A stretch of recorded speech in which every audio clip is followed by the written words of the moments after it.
کیا بالغ لڑکا ماں باپ کی اجازت کے بغیر شادی کر سکتا ہے؟ کیا صدقے کے ذریعے سے موت کو ٹالا بھی جا سکتا ہے؟ آج کے ماحول میں اگر ایک جوان لڑکے یا کسی لڑکی کی شادی نہ ہو رہی ہو تو وہ کس طریقے سے خود کو کنٹرول کرے؟ آئیے ان سوالات کے جوابات جانتے ہیں اس ایپیسوڈ۔ یوٹیوب انالیٹکس کے مطابق ہمارے ویورز میں سے 76% لوگوں نے ہمارے چینل کو سبسکرائب نہیں کیا ہے اور صرف 25% سبسکرائبرز نے ہی بیل آئیکن کو پریس کیا ہے۔ ہم تمام ویورز سے درخواست کرتے ہیں کہ ہمارے چینل کو سبسکرائب کریں اور بیل آئیکن کو پریس کریں تاکہ ہماری لیٹسٹ ویڈیوز آپ تک پہنچ سکیں۔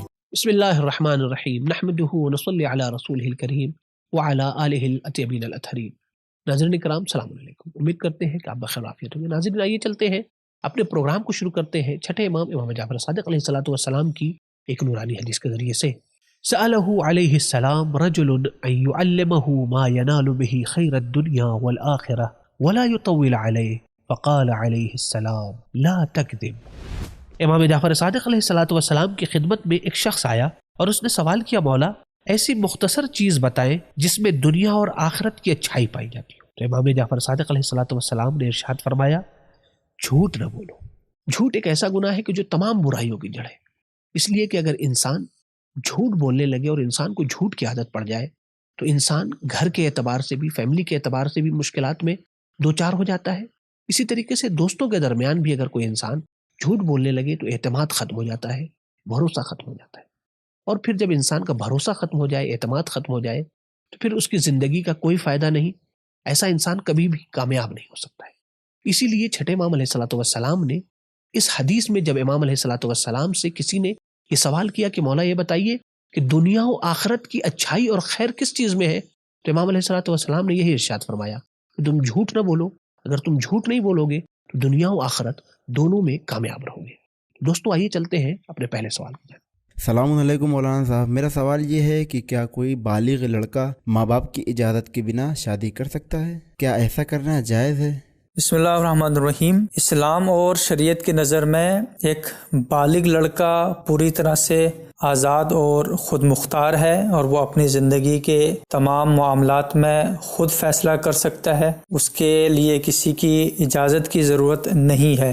شادی کے معاملے میں بھی وہ خود مختار اور آزاد ہے، وہ شادی کے سلسلے میں خود فیصلہ کر سکتا ہے، خود انتخاب کر سکتا ہے اور اس کے لیے والدین کی اجازت ضروری نہیں ہے۔ ہاں، اخلاقاً اس کے لیے یہ مناسب نہیں ہے کہ وہ اپنے والدین کی مرضی کے خلاف یا انہیں ناراض کر کے شادی کرے، بلکہ بہتر یہ ہے کہ والدین کے مشورے سے اور ان کی مرضی کے مطابق وہ یہ فیصلہ کرے، لیکن شریعت کے نظر میں وہ خود فیصلہ کر سکتا ہے، اس کے لیے اجازت ضروری نہیں ہے۔ مومنین کرام، اگر آپ سبیل میڈیا گروپ کو سپورٹ کرنا چاہتے ہیں تو پیٹریون کے ذریعے سے منتھلی ممبرشپ حاصل کر سکتے ہیں۔ پیٹریون کے لنک ڈسکرپشن میں موجود ہے۔ ساتھ ہی ساتھ آپ آیت اللہ سستانی حفظہ اللہ یا آیت اللہ خامنئی حفظہ اللہ کے خمس کی رقم کے ذریعے سے بھی سبیل میڈیا گروپ کو سپورٹ کر سکتے ہیں، کیونکہ دونوں مراجع کرام کے خمس کا اجازہ سبیل میڈیا گروپ کے پاس موجود ہے۔ ہماری آپ سے یہ گزارش ہے کہ اس کے علاوہ آپ ہمارے تمام چینل کو ضرور سبسکرائب کریں اور دیگر مومنین کو بھی دعوت دیں کہ وہ ہمارے چینل کو سبسکرائب کریں تاکہ پیغام محمد وعلی محمد زیادہ سے زیادہ مومنین تک پہنچ سکے اور آپ بھی ہمارے ثواب میں شریک ہو سکیں۔ السلام علیکم مولانا صاحب، میرا سوال یہ ہے کہ صدقے کی کتنی قسمیں ہیں؟ کیا موت کو صدقے کے ذریعے ٹالا جا سکتا ہے؟ السلام علیکم۔ صدقے کی بنیادی طور پہ دو قسمیں ہیں، ایک واجب صدقہ اور دوسرے مستحب صدقہ۔ واجب صدقہ وہی زکوٰۃ ہے۔ زکوٰۃ میں بھی دو طرح کی زکوٰۃ ہے، ایک وہ 9 چیزوں پر جو مشہور زکوٰۃ ہے جس میں غلات آتے ہیں اور جانور ہیں، غلات میں گیہوں، جو، خرما، کشمش وغیرہ، اور جانوروں میں گائے، بھیڑ، بکری وغیرہ، اس کے اپنے شرائط ہیں، اس کا اپنا نصاب ہے۔ زکوٰۃ فطرہ وہ ہے جو عید الفطر کے دن ہم زکوٰۃ نکالتے ہیں، یہ واجب صدقہ ہے۔ مستحب صدقہ وہ ہے کہ جو ہم لوگ روزانہ عام طور پہ اپنی جان و مال اور اپنے بچوں کی جان و مال کی حفاظت کے لیے نکالتے ہیں۔ روایات کی بنا پر یقیناً صدقے سے بہت ساری بلائیں ٹل جاتی ہیں، جن میں سے ایک موت بھی ہے۔ موت کو بھی صدقے کے ذریعے ٹالا جا سکتا ہے، حالانکہ موت دو طرح کی ہے۔ ایک موت جو ہے اسے کہا جاتا ہے اجل معلق، اور ایک ہے اجل مسمى۔ قرآن کی روح سے۔ اجل معلق وہ ہے جو کنڈیشنل موت ہے، یعنی جس میں پہلے سے کوئی کنڈیشن لگی ہوئی ہے تقدیر میں کہ اگر انسان نے یہ کام کیا تو اس کی موت اتنے وقت کے لیے ٹال دی جائے گی۔ اور اجل مسمى کہ جو ہر ایک چیز کے لیے معین ہے اور یقینی اور حتمی ہے کہ بس اسی وقت موت آئے گی، اسی لیے کہا جاتا ہے یا تو مرگ حتمی اور غیر حتمی، اس طرح سے بھی اس کو عنوان کرتے ہیں کہ اجل مسمى کو مرگ حتمی کہتے ہیں اور اجل معلق کو مرگ غیر حتمی کہا جاتا ہے۔ تو صدقہ کون سی قسم کی موت کو ٹال سکتا ہے؟ یہ حتمی موت کو نہیں ٹال سکتا، لیکن ہاں جو اجل معلق ہے جسے ہم مرگ غیر حتمی کہتے ہیں اس کو صدقہ ٹال سکتا ہے۔ دوستو اگر آپ کے ذہن میں کوئی مذہبی سوال موجود ہے تو آپ یہیں کمنٹ باکس میں اپنے سوالات کو پوچھ سکتے ہیں۔ ہماری پوری کوشش یہ ہوگی کہ آپ کے سوالات کے جوابات جلد سے جلد آپ تک پہنچائیں۔ آپ ہمارے انسٹاگرام پیج پر بھی اپنے سوالات کو پوچھ سکتے ہیں۔ ٹیم کی یہی کوشش ہوتی ہے کہ جلد سے جلد آپ کے سوالات کے جوابات آپ تک پہنچائیں۔ اگر آپ کا کوئی پرسنل سوال ہے تو آپ ہماری دی گئی جی میل ID پر بھی اپنے سوالات کو پوچھ سکتے ہیں۔ ہر صورت میں آپ اپنے مرجع وقت کا نام ضرور لکھیں تاکہ ان کے فتوے کے مطابق آپ تک آپ کے سوالات کے جوابات پہنچائے جا سکیں۔ ایک جوان لڑکی یا لڑکے کی شادی نہ ہو تو وہ کس طرح سے اپنے آپ پر کنٹرول کرے؟ میں 28 سال کا ہو گیا ہوں، میرے گھر والے میری شادی نہیں کر رہے، میں بہت اپنے آپ پر کنٹرول کرنا چاہتا ہوں پر نہیں ہو پاتا، بتائیں میں کیا کروں؟ دیکھیے اس مقام پر پہلی ذمہ داری تو والدین کی۔ یہاں پر میں جوان بچوں کے والدین سے یہ کہنا چاہوں گا کہ پہلے تو ان کی صحیح تربیت کریں، ان کو حلال اور حرام کی تعلیم دیں، یا اگر صحیح طریقے سے کھل کر ان سے بات نہیں کر سکتے ہیں تو کسی ایسے شخص کے پاس بھیجیں جو ان کی صحیح رہنمائی کر سکتا ہو اور ان تمام امور کو صحیح طریقے سے اس سے بتا سکتا ہو۔ دوسری بات، یہاں پر ان کی شادی کی اگر عمر ہو گئی ہے تو یہ والدین کی ذمہ داری ہے کہ فوراً ان کی شادی کا انتظام کرے تاکہ وہ بچے حرام میں نہ پڑ سکیں۔ اور یہ بہت اہم مسئلہ ہے، رسول خدا صلی اللہ علیہ وآلہ وسلم کی حدیث ہے، یہاں پہ فرماتے ہیں کہ جس شخص کی اولاد جوان ہو گئی ہے، جس شخص کے ایک بچہ ہے اور شادی کے وسائل فراہم ہیں، اس کے باوجود وہ اس کی شادی نہیں کر رہے ہیں اور وہ اس کی وجہ سے گناہ میں پڑ رہا ہے، تو اس گناہ کا اثر، یہ گناہ جو ہے اس کا عذاب دونوں کے لیے ہوگا، یعنی بچے کے لیے بھی ہوگا اور والدین کے لیے، خصوصاً والد کے لیے بھی ہوگا۔ اس مقام پہ آگے سیستانی جو ہیں وہ ایک خط لکھتے ہیں جوانوں کے لیے اور ان کے والدین کے لیے۔ وہاں پر وہ کہتے ہیں کہ جو والدین مصلحت کے بغیر کسی لڑکی کی شادی میں رکاوٹ بنے، کہ مثلا جو ہے کوئی ایسا لڑکا ملے کہ جس کی مالی حالت اچھی ہو یا بڑی پوسٹ پہ ہو یا اس طریقے سے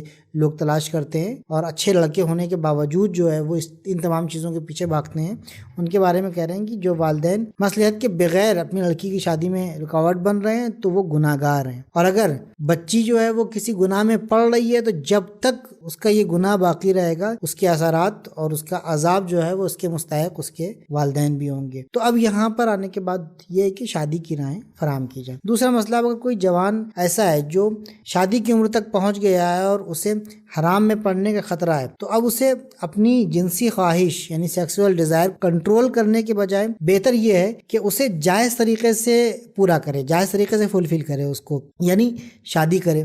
شادی جو ہے وہ انسان کی روحانی اور جسمانی دونوں قسم کی ڈیزائر کو جو ہے وہ پورا کرتی ہے، دونوں ہی طرح سے انسان کو سکون دیتی ہے۔ شادی سکون کا ذریعہ ہے۔ شادی اب دو طریقے سے ہو سکتی ہے، یا پرماننٹ نکاح ہوگا یعنی نکاح دائم جسے کہتے ہیں، جوان نکاح دائم کریں، اور اگر اس کے لیے نکاح دائم کے وسائل فراہم نہیں ہو رہے ہیں تو ٹیمپرری میرج کرے یعنی متع کرے۔ اب اگر متع بھی اس کے لیے ممکن نہیں ہے تو پھر ایسی صورت میں اپنے آپ پر کنٹرول کرے، کیونکہ روایت کے مطابق ایک سچے شیعہ کی پہچان امام صادق علیہ السلام کے مطابق یہ ہے کہ سچا شیعہ اہل بیت علیہ السلام کا وہ ہے کہ جو اپنے پیٹ اور اپنی شرمگاہ پر کنٹرول رکھتا ہے اور اس سلسلے میں پاک دامن ہوتا ہے۔ تو اب کنٹرول کرنے کے لیے کیا کرنا ہوگا؟ اپنی سیکسول ڈیزائر پر کنٹرول پانے کے لیے، اس پر قابو پانے کے لیے کیا کرنا ہوگا؟ اپنی سوچ پر کنٹرول رکھیں، اپنے آنکھ کان پر کنٹرول رہے، یعنی حرام چیزیں نہ دیکھیں، حرام چیزیں نہ سنیں۔ دوسری بات یہ ہے کہ خود کو پروڈکٹیو کاموں میں بزی رکھیں تاکہ ہماری سوچ اور ہماری فکر جو ہے وہ غلط اور حرام کاموں کی طرف نہ جائے۔ برے دوستوں سے دور رہیں جو غلط باتیں کرتے ہیں یا اس طرح کی باتیں کرتے ہیں جس سے انسان کی سوچ خراب ہوتی ہے، ان سے دور رہیں۔ سونے سے پہلے موبائل و ٹی وی وغیرہ کو نہ دیکھیں، انٹرنیٹ سے دور رہیں، کیونکہ اس طرح کی چیزیں عام طور سے انسان کی سیکسول ڈیزائر کو بھڑکاتی ہیں آسانی کے ساتھ۔ تو ایسا کنٹینٹ وہاں موجود ہوتا ہے جس سے انسان کے حرام میں پڑنے کا خطرہ ہوتا ہے۔ تنہائی میں نہ رہیں، تنہائی میں جو انسان رہتا ہے شیطان اس کے اوپر آسانی سے غالب ہو جاتا ہے، لہٰذا کہا گیا کہ تنہائی میں نہ رہیں۔ اگر اس بات پہ پڑنے کا خطرہ ہے تنہائی کی وجہ سے تو اٹھ کے وہاں سے لوگوں کے درمیان آ جائیں۔ اچھا، تقوی اختیار کریں، ساتھ ساتھ جو ہے تقوی یعنی نفس پر کنٹرول۔ تقوی کے لیے اول وقت نماز پڑھیں، کیونکہ نماز قرآن کے مطابق ایسی چیز ہے جو انسان کو برائیوں سے بچاتی ہے، جو انسان کو فحشا اور منکر سے بچاتی ہے، حرام میں پڑھنے سے بچاتی ہے۔ نماز اول وقت پڑھیں، دل لگا کے نماز پڑھیں، روزہ رکھیں۔ ایک طریقہ اپنے سیکسول ڈیزائر کو کنٹرول کرنے کا روزہ ہے۔ روایت میں آیا ہے کہ جو شخص روزہ رکھتا ہے، جو جوان جس کے اوپر وہ شہوات غالب ہوتی ہیں، اس کو روزہ رکھنا چاہیے تاکہ اس کی یہ شہوات جو ہیں وہ غلبہ اس کے اوپر نہ کر سکیں اور وہ حرام میں نہ پڑ سکیں۔ اہم بات یہ ہے کہ اہل بیت علیہ السلام سے رابطے کو مضبوط رکھیں، ان سے توسل کریں، ان سے گفتگو کریں، ان سے کہیں کہ ہمارے لیے دعا کریں کہ یہ امور ہمارے لیے آسان ہو جائیں، شادی کے وسائل ہمارے لیے فراہم ہو جائیں، شادی کے جو ذرائع ہیں، جو اسباب ہیں ہمارے لیے فراہم ہو جائے۔ جوان کو چاہیے اس طریقے سے ان سے توسل کر کے دعا کرنی چاہیے۔ لڑکی کی عمر اگر 30 سال کی ہو گئی ہو اور اسے کوئی رشتہ نہ مل رہا ہو تو کیا وہ کسی غیر مذہب کے لڑکے سے شادی کر سکتی ہے؟ وہ لوگ کہ جن کے گالوں پر بال نہیں آتے تو کیا وہ فرینچ کٹ داڑھی رکھ سکتے ہیں؟ جھوٹ بولنا کب ضروری ہے؟ آئیے ان سوالات کے جوابات جانتے ہیں اس ایپیسوڈ میں۔